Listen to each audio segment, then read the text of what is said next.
I estimate there's almost 200 people from just over 30 countries here at this event. And I'd like to begin just by finding out exactly who's in the room. So, where are the delegates from Turkey? Can we see you, please? Welcome. Where are the delegates from Romania? Welcome. Morning. From England? Aha. And from the People's Republic of Yorkshire? So, please enjoy the symposium. It's your event. It's our job to try to create an agenda together. And with that, I'd like to invite, firstly, our host, Professor Peter Roberts, who's the chairman of the Academy for Sustainable Communities, to take the platform. And I'd like to invite our Minister, Baroness Andrews, and our guest speaker, Gary Lawrence, to come here and sit down on the panel. The symposium has been designed, as Greg has said, as an interactive and collaborative event. The second thing Peter said that I wanted to highlight was the role of national ministers. It was national ministers at Bristol during the UK presidency who agreed that this symposium should happen. And it will be national ministers in Leipzig during the German presidency who reflect on what we've achieved. And with that in mind, I'd like to introduce our Minister, Baroness Andrews, who's Parliamentary Under-Secretary of State for Communities and Local Government in the UK. And I'm extremely glad that Greg enabled us to see who is sitting where in the room, so that we can actually see what was described on the video by someone as a strong community spirit. You introduced a new formula. You said Lisbon plus Gothenburg plus Warsaw equals communities that are sustainable. In other words, a competitive economy plus careful and sensitive stewardship of the environment, plus inclusive and participative good government and good governance equals communities that can become sustainable. And you said, these communities don't happen by accident. Now, one person who spent much of his life thinking about what are the skills required to make communities sustainable is our next speaker.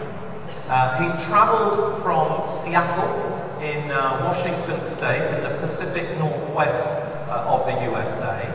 He's the Global Urban Strategies leader of the ARUP Worldwide Consulting Group, and it's my great pleasure to welcome Gary Lawrence.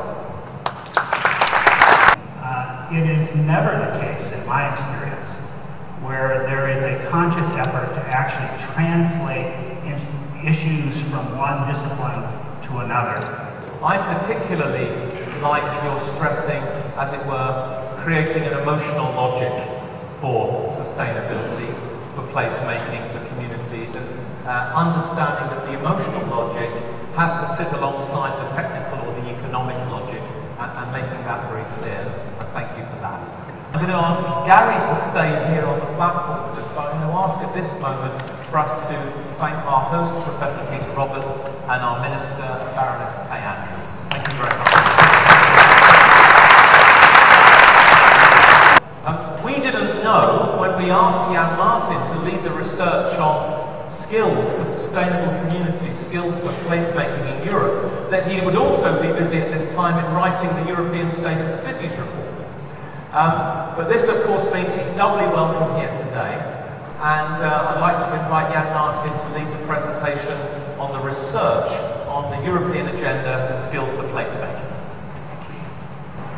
On the completion of this initial symposium research, and at the beginning of this symposium, I'd like to say that our knowledge of skills for creating sustainable communities in Europe is partly cloudy and partly clear.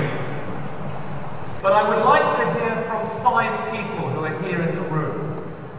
You've heard a lot this morning, you've listened very, very carefully. What did you hear that was important about the skills of placemaking? What did you hear that made some sense to you?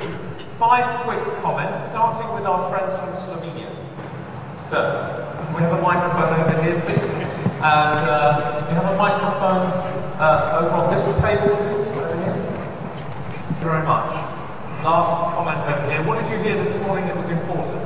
Well, I just like the discussion again about the emotional logic. I think there's kind of 4 major themes that perhaps are kind of across. Thank you very much indeed. And after the coffee break, we'll try to have another 30 or 40 contributions like this from the room, and then we'll have a big debate later on as well. Welcome back. Thank you very much for taking a brief break. And now we have an opportunity to have a debate. And the way we're going to do this is that we have 4 people on our panel, who I'll introduce in a minute. They're going to speak for no more than 5 minutes each. And my math tells me if they do that, we can have 35 contributions of 1 minute each from you. So let's try to do that. That would be really interesting. And I'm going to ask the panelists just to respond to what they've heard, to begin the debate, but also to think really about this question. What difference do skills make? If you do have the skills of placemaking, what's the outcome? If you don't have the skills of placemaking, what's the outcome? First contribution is from Professor Mark Kleinman. He's the Director for Urban, Regional and Economic Policy in the UK Government at the Department for Communities and Local Government. Mark. Okay, thank you, Greg. I will keep to my 5 minutes, I hope. First of all, I wanted to welcome the research from Ecotech and for the contributions made by all the speakers in the first part of this morning. So, what we're looking for is a variety of different approaches at these different levels, which integrate across the sorts of skills we heard about in the earlier presentation. Now, as Gary said, I don't know. What do you think? What do you think? Let me invite some contributions. Where are the delegates from Turkey? Would one of you like to make a contribution, please? Microphone A. Where are the delegates from Romania? Over here. Would one of you like to make a microphone E, please? From Cyprus? Where are you? Would one of you make a contribution, please? Microphone D. From Latvia? As quick as possible to develop a common language, what we understand, what is early generation, sustainable communities and the like. Thank you. Very helpful. Underlining that point about a common language, that was made. Colleagues from Finland? Our next panellist is Professor José Manuel Enriques. He's the Special Advisor to the Minister, or the Secretary of State for Spatial Planning and Towns in Portugal. José. I have 4 minutes, I was told, and I'm trying to address 5 points. Alan Sagna is the Secretary General of the European Council of Architects. And Alan, what did you think? And I also see that, in particular in this country, the centres of excellence have emphasized that the quality of the built environment, from their point of view, is a key issue. And we certainly agree with that. Thank you very much. A strong emphasis there on an integrated approach that puts built environment alongside economy, society, physical development, environmental enhancement, and then a really strong focus on the new member states of Europe and the need to invest in skills and capacity there. Thank you very much, Alan. Really rich.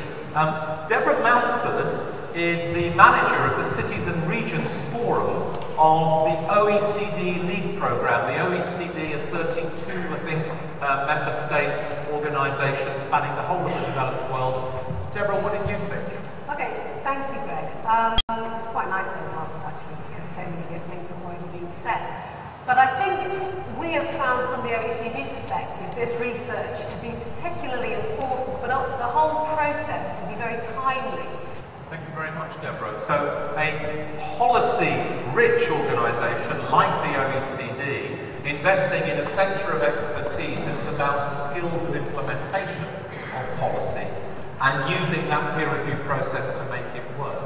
I'm going to come back to the panel in a few minutes' time. I'm also going to come back to you, Gary, and to you, Jan, for a further comment from you. And you have to answer the question, Gary, what does it mean that to a hammer everything looks like a nail? But let me get some more contributions, firstly from all of the countries, and then from anybody who wants to participate. I said we could have 35 one-minute contributions. Of course, we can have 70 30-second contributions. So, where's Croatia? Deborah, what did you hear that you wanted to respond to or pick up on? Well, I think two things really. One of them is this issue of skills mobility and the competition for skills. Your conclusions? Yes. A couple of points, starting from there, if I may, from what Deborah just said. Precisely, this is what the Architects Council of Europe is striving to achieve next year. Thank you very much, Alan. Very inspiring words, and a very clear focus, if you like, on what happens if there's no rules and there's no intervention. The cost rather than the dividend. Jose, many people have said they liked your set of formulations. What's your conclusion from this? Thank you. I would like just to address 4 points. And very quickly, several interventions call our attention to the idea that skills are not only skills for professionals, skills connected with capacity building among NGOs, on leadership in community. Mark, you're the government sponsor of the Academy for Sustainable Communities, so all of this is your doing in one way or another. What's your conclusion from the discussion? Right, okay, thank you, Greg. I'd just like to make 2 very quick points, building on some of the discussion we've had earlier. First of all, on the point initially raised by Gary, but picked up by several contributions, that we don't know a lot of things. Also, we simply can't know a lot of things. And in terms of planning cities and planning communities, I think we need to build in to that process. Now, you've all worked very hard. We've managed to have 4 panellists, 2 guest speakers, 23 contributions from the floor. And in this afternoon session at 4:30, I'm going to bring in all of the other countries who didn't get a chance to speak, and then anybody else who wants to speak. And there are lots of people here who have something to say about this. 4:30 to 5, we have another discussion of that kind where we'll do that. In a minute, you're going to go for your lunch break.